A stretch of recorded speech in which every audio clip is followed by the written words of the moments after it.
Hello students, welcome to my channel. ಇವಾಗ ಭಾಳ ಜನ ಆಲ್ರೆಡಿ ನೀವು PCET 2025 ರಿಸಲ್ಟ್ನ ಸೆಕೆಂಡ್ ರೌಂಡ್ ರಿಸಲ್ಟ್ನ ನೋಡಿದ್ದೀರಾ. ಭಾಳ ಜನ ರಿಸಲ್ಟ್ ನೋಡಿರೋರು ಏನು ಕ್ವಶನ್ ಕೇಳ್ತಾ ಇದ್ದಾರೆ ಅಂದರೆ, ಸರ್ ನನಗೆ ರಿಸಲ್ಟ್ ಚೆಕ್ ಮಾಡೋಕ್ಕೆ ಹೋದರೆ, ನಾನು ಲಾಗಿನ್ ಆಗೋಕ್ಕೆ ಹೋದರೆ ಈ ಥರ ಸ್ಕ್ರೀನ್ ಬರ್ತಾ ಇದೆ ಅಂತ ಹೇಳ್ತಾ ಇದ್ದಾರೆ. Your stop from PGCET admission process ಅಂತ ಬರ್ತಾ ಇದೆ, ಏನು ಈ ಥರ ಬಂದರೆ ಅಂತ.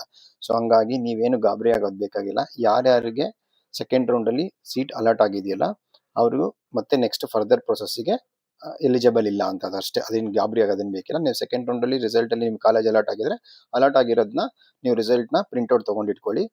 ಮತ್ತು ಅವರು ಸೆಕೆಂಡ್ ರೌಂಡ್ ಅಡ್ಮಿಷನ್ ಆರ್ಡರ್ ಲಿಂಕ್ನ ಬಿಡ್ತಾರಲ್ಲ, ಬಿಟ್ಟಾಗ ನೀವು ಅದರ ಆರ್ಡರ್ ಕ್ಲಿಕ್ ಮಾಡಿದ್ರೆ ನೀವು ಶುಲ್ಕ ಪಾವತಿ ಮಾಡಿ ಅಡ್ಮಿಷನ್ ಆರ್ಡರ್ ಲಿಂಕ್ನ ಡೌನ್ಲೋಡ್ ಮಾಡ್ಕೋಬಹುದು.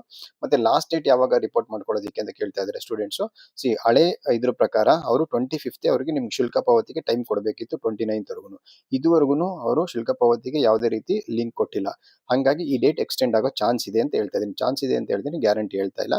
ಮತ್ತೆ ಕಾಲೇಜಿಗೆ ರಿಪೋರ್ಟ್ ಮಾಡ್ಕೊಳ್ಳೋಕೆ 30th ಇತ್ತು, ಅಂದ್ರೆ ಇದು ಓಲ್ಡ್ ಶೆಡ್ಯೂಲ್ ಪ್ರಕಾರ 30th ಇತ್ತು, 29th ಲಾಸ್ಟ್ ಡೇಟ್ ಇತ್ತು. ಸೊ ಇವಾಗ ಅವರು ಶುಲ್ಕ ಪಾವತಿಗೆ ಇನ್ನೂ ಅಡ್ಮಿಷನ್ ಆರ್ಡರ್ ಲಿಂಕ್ ಡೌನ್ಲೋಡ್ ಮಾಡೋದಕ್ಕೆ ಇನ್ನೂ ಲಿಂಕ್ ಕೊಡದೇ ಇರೋದ್ರಿಂದ ಮುಂದೆ ಎಕ್ಸ್ಟೆಂಡ್ ಆಗೋ ಚಾನ್ಸ್ ಇದೆ ಅಂತ ಹೇಳ್ತಾ ಇದ್ದೀನಿ. ಬಟ್ ಗ್ಯಾರಂಟಿ ಏನಿಲ್ಲ. ಬಟ್ ಏನೇ ಆದ್ರೂ ನೀವು ಅಕಸ್ಮಾತ್ ಇವತ್ತು ಅಥವಾ ನಾಳೆ ಯಾವಾಗ ಅವರು ಅಡ್ಮಿಷನ್ ಆರ್ಡರ್ ಲಿಂಕ್ ಬಿಟ್ಟರು ನೀವು ಪೇ ಮಾಡಿಕೊಂಡು 29th ಒಳಗಡೆ ಪೇ ಮಾಡೋಕೆ ರೆಡಿ ಆಗಿರಿ. ಎಕ್ಸ್ಟೆಂಡ್ ಆದರೆ ಒಳ್ಳೇದು. ಕಾಲೇಜ್ಗೆ ಅಷ್ಟೇ ರಿಪೋರ್ಟ್ ಮಾಡ್ಕೊಳ್ಳೋದಕ್ಕೆ ನೀವು 30th ಒಳಗಡೆ ರಿಪೋರ್ಟ್ ಮಾಡ್ಕೊಳ್ಳೋದಕ್ಕೆ ಪ್ಲಾನ್ ಮಾಡ್ಕೊಳ್ಳಿ.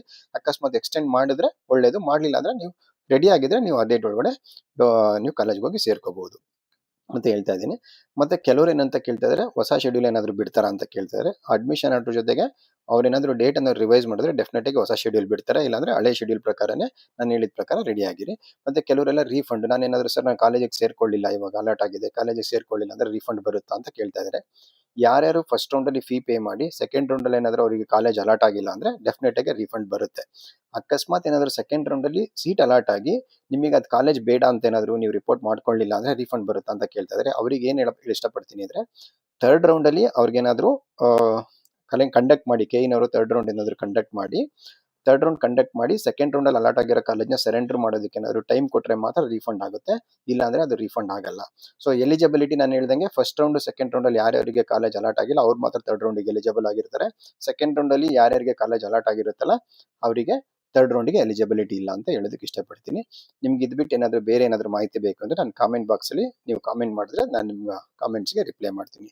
Thanks for watching my channel. Bye, take care.